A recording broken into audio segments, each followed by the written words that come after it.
to another STEM with Mr. Bois video. Today we're talking about sketch constraints and how to use them in Fusion. That's me, Mr. Bois, so let's begin. Let's go over sketch constraints.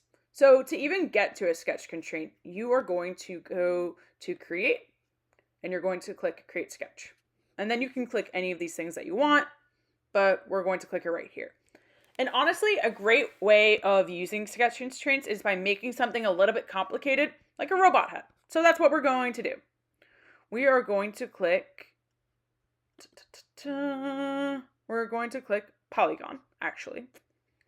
And we're going to do circumscribed polygon. And then we are going to press 2 inches. Now we're also going to press 4. And now we have a square. Okay. Now this is actually a constraint right here. This gray thing, that is a constraint. And what that is it's the polygon constraint. It constrains a closed sketch profile with sides of the same length and equal angles as a regular polygon. Basically, this makes a square. But we're not done yet. We're going to make this the most decked out polygon ever. Not polygon, robot ever. So let's click line. Let's do construction line and this. Okay, so now I have this line. I actually want to make it perpendicular with this line. This way I know it forms a 90-degree angle and so forth. But I'm not done yet. And you might be wondering, how did you do that? Simply, I click the line and I click the constraint and I click the constraint I want. So I actually want this on my midpoint. And now I have a sketch constraint that goes through my midpoint of my circle. My square.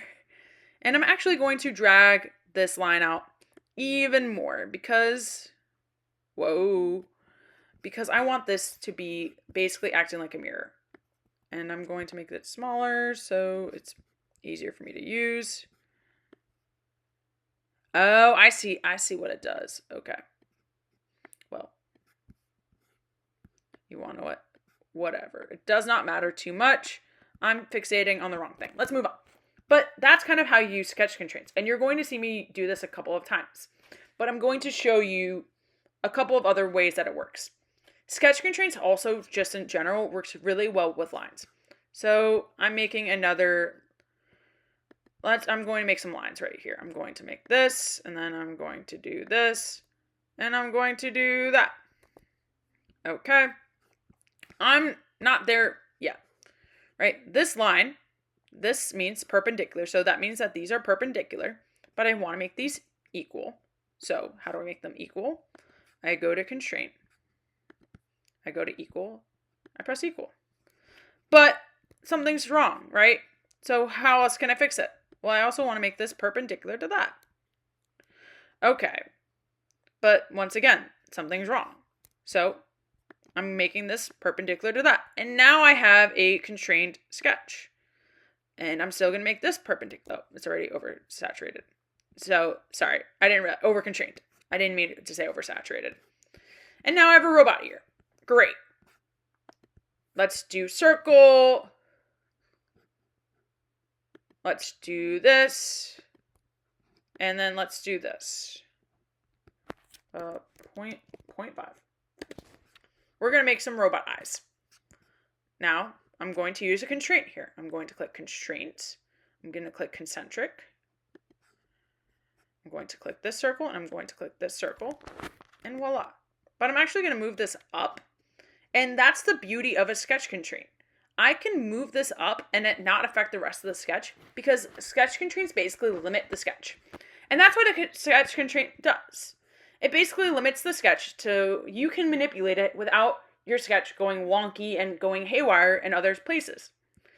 And I'm going to do one more thing before this. I'm going to click line. And I'm going to do a mouth. Now I'm actually going to do two things. I'm going to make this click equal to that. And now I have a weird mouth thing, as well as I'm also going to make this, I keep lying to y'all, I apologize, perpendicular to that. Oh, it's already constrained like that. I didn't realize that.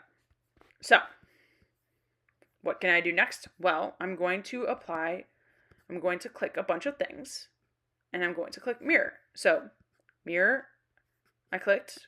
I'm going to click everything that I want to mirror. And I'm clicking my mirror line. And now voila. So, the best part, I don't want to do that, is that I can move things, right? And it will not ruin this side because it's mirrored and it's also symmetrical, as you can see with this constraint. So now I have a robot, sort of, but I'm not done yet because there's one more thing I want to do. I'm clicking circle. I'm clicking on the center, so it's equal to stuff. I'm going to click line.